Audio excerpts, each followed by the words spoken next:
अपने मालेगांव शहर के सामाजिक कार्यकर्ता रिजवान बैटरी वाले, इन्होंने कारपोरेशन में 3 मुद्दों को लेकर एक निवेदन दिया था। तकरीबन 2 महीने पहले हमने उसका एक जवाब दिया था। उनमें से कुछ मालूमात कम थी तो उन्होंने और एक निवेदन दिया, तो फिर कारपोरेशन ने और एक जवाब उनको दे दिया। इसमें निवेदन में 3 विषय थे।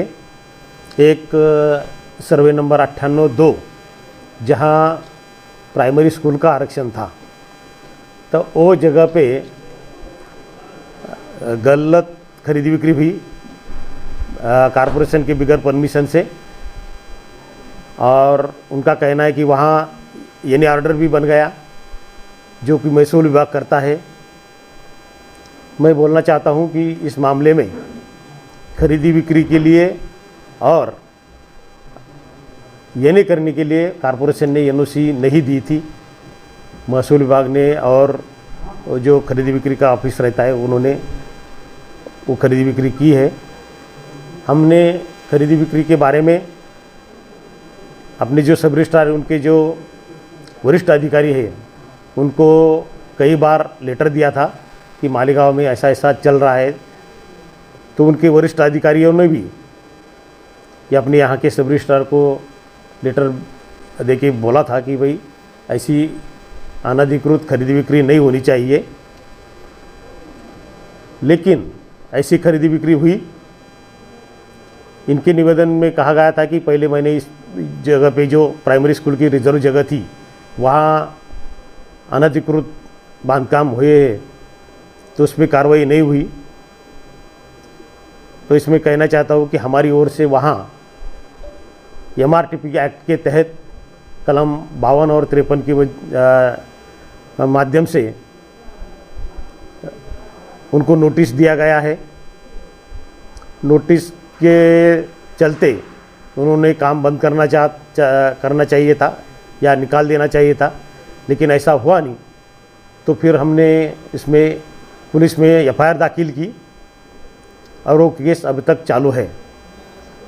अनधिकृत बांधकाम के बारे में 2 चीज़ें रहती है। एक तो MRTP के खिलाफ तहत 52-53 से नोटिस देके FIR दाखिल करना, और दूसरा कि अनधिकृत बांधकाम तोड़ना। लेकिन वो तोड़ने की कार्रवाई कारपोरेशन से वो टाइम नहीं हुई। तो ये जिम्मेदारी रहती है कि भाई प्रभाग अधिकारी जो रहते हैं उनके माध्यम से वो कार्रवाई होती है, अतिक्रमण विभाग से कार्रवाई होती है। आज के मीटिंग में ऐसा ठहरा है कि जो कार्रवाई हुई है वो ठीक है, लेकिन वो अनधिकृत बांधकाम तोड़ने की कार्रवाई नहीं, तो वो तुरंत शुरू होनी चाहिए। तो इसमें कारपोरेशन की ओर से कहा गया कि प्रभाग अधिकारी को इसका मालूमात दी जाएगी कि इसकी जो अनधिकृत बांधकाम निकालने की जो कोई प्रोसीजर हो, जैसे महापालिका एक्ट के तहत उनको नोटिस देना, नोटिस का पीरियड ख़त्म होने के बाद अगर निकालते नहीं तो गिराने की भी नोटिस देना, पुलिस में बंदोबस्त होना है तो उसके पैसे भरना, उनकी मंजूरी लेके पुलिस बंदोबस्त चाहे लगे तो वो लेना और गिराना। तो वो जो प्रोसीजर है वो अब कारपोरेशन शुरू करने जा रही है। दूसरा विषय था सर्वे नंबर 114-ब, ये भी खेती के लिए था और यहाँ एक पेट्रोल पंप को परमिशन दी गई है। उसके आजू बाजू में 700-800 घर हुए, ऐसा उन्होंने निवेदन में दिया है। लेकिन ये जो जगह है पेट्रोल पंप वाली, वहाँ कारपोरेशन में माइनर मॉडिफिकेशन के माध्यम से उसका जोन बदला गया है। जैसे कि जोन बदलने की जो प्रोसीजर रहती है कि पेपर में जाहिरात देना, हरकती सूचना लेना और फिर गवर्नमेंट को प्रस्ताव भेजना, और ये नदी के बाजू में ये जगह है तो इरिगेशन की भी जो एनओसी लगती है उसके चलते फिर ये मॉडिफिकेशन होता है। तो गवर्नमेंट को ये प्रस्ताव गया था, उसमें इरिगेशन की एनओसी भी थी और कॉरपोरेशन का ठहराव भी था, और वो माध्यम से गवर्नमेंट ने ये खेती के बजाय ये रहवास जोन या पेट्रोल पंप को जो जोन चाहिए वो गवर्नमेंट की ओर से मंजूर हुआ है।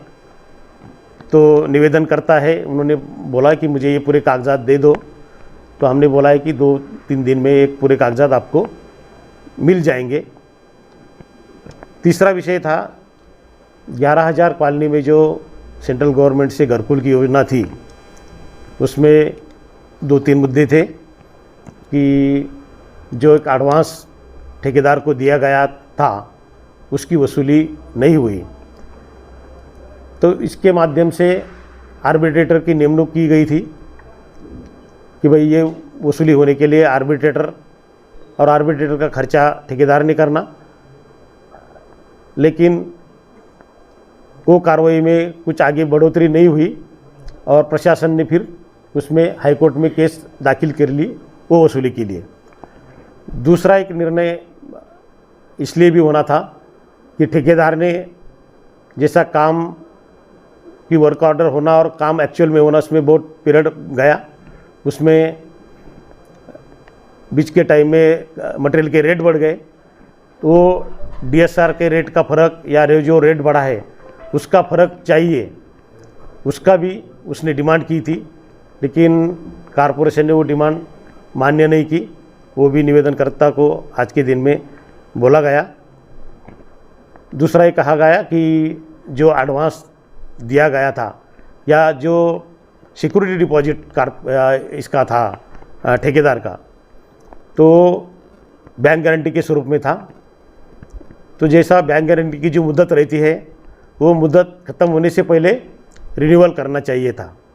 कॉरपोरेशन ने बार बार ठेकेदार से कहा कि ये रिन्यूअल करो दो, तो उसने कुछ बहाने बना के कुछ लेटर वेटर चला के वो किया नहीं, और फिर बैंक की गारंटी का टाइम वहाँ ख़त्म हुआ, इसलिए कॉरपोरेशन की वसूली नहीं कर पाई। और इस माध्यम से जो भी वसूली का है वो अभी हाईकोर्ट में दावा चालू है। और एक मुद्दा उनका निवेदनकर्ता का था कि यहाँ जो मशीनरी इस काम के लिए आई थी वो सेंट्रल गवर्नमेंट से आई थी, और अभी जगह पे कोई भी मशीनरी नहीं है, ठेकेदार वो मशीनरी लेके गया है। लेकिन हमारे सिटी इंजीनियर इन्होंने आज के मीटिंग में कहा और उनको लेटर भी दिया ये माध्यम से 11,000 कॉलोनी से, उसमें कहा गया कि सेंट्रल गवर्नमेंट से कोई मशीनरी नहीं आई थी और जो मशीनरी थी वो ठेकेदार की थी, इसलिए वो यहाँ रहने का सवाल नहीं, वो ठेकेदार वो लेके गया क्योंकि वो उसकी मशीनरी थी। ये मुद्दे पे आज चर्चा हुई है और उसमें फिर जो भी कागजात उनको चाहिए इस फाइल में से वो देना तय हुआ है 2-3 दिन में देने का।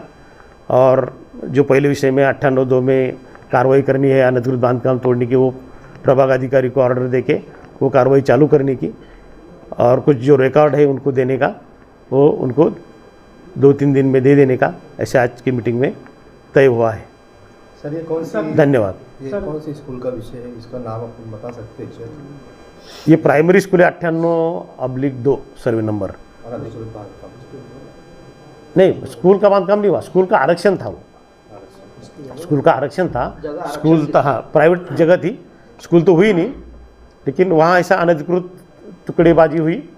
विदाउट आरक्षण। ये कॉर्पोरेशन इसके ऊपर कब से कार्रवाई करेगी? यानी तो वही कहा गया कि भाई अभी ये जो अधिकार है 52-53 का अधिकार टाउन प्लानिंग को है, उन्होंने एफआईआर दाखिल कर दिया, उसका कोर्ट में चालू होगा। लेकिन जो गिराने का काम है वो प्रभाग अधिकारी का है, तो हम कल ही उनको लिखते हैं कि इसमें जो कार्रवाई होनी है, जैसा उसको कॉर्पोरेशन का नोटिस वो अलग रहता है, एमआरटीपी अलग, एफआईआर दाखिल करना, महापालिका का एक्ट उसको गिराना, तो उसकी भी नोटिस रहती है। तो नोटिस देके फिर नोटिस पीरियड ख़त्म होने के बाद जो भी कार्रवाई है पुलिस की मदद से वो करने को प्रभाग अधिकारी को कहा जाएगा।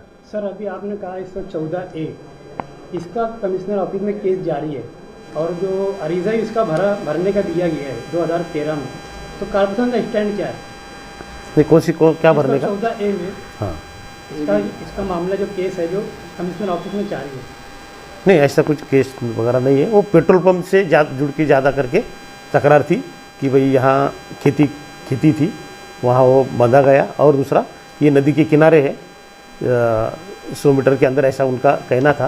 लेकिन इरिगेशन ने उसको एनओसी दी है और वो माध्यम से वो जोन लगा गवर्नमेंट ने। हाँ, और उसके बाद में फिर उसको कॉर्पोरेशन की ओर से पेट्रोल पंप को परमिशन दी गई। भरने का उनकी जो फीस है कुछ 2013 में नहीं, फिर चालू है, अभी फिलहाल उसका परमिशन वगैरह हो गया, रिसर्च चालू है। लेकिन अभी इनका कंप्लेंट है कि अभी 114 पे जो पंप है पेट्रोल पंप, हाँ, उसको मान्यता यानी मिली, परमिशन दी दी है उसको दिया हुआ है परमिशन। हाँ, इसके अलावा जो ओपन स्पेस लोगों ने छेक के रखे, कई गैर कानूनी तरीके से, नहीं अभी ये तीनों बारे में बोलेंगे। अभी ये तीनों बारों में अभी वो गांव का पूरा तो आदमी है। अभी जो मीटिंग हाँ, जो मीटिंग जीतता है, इससे अब ये प्रेस कॉन्फ्रेंस है। Thank you.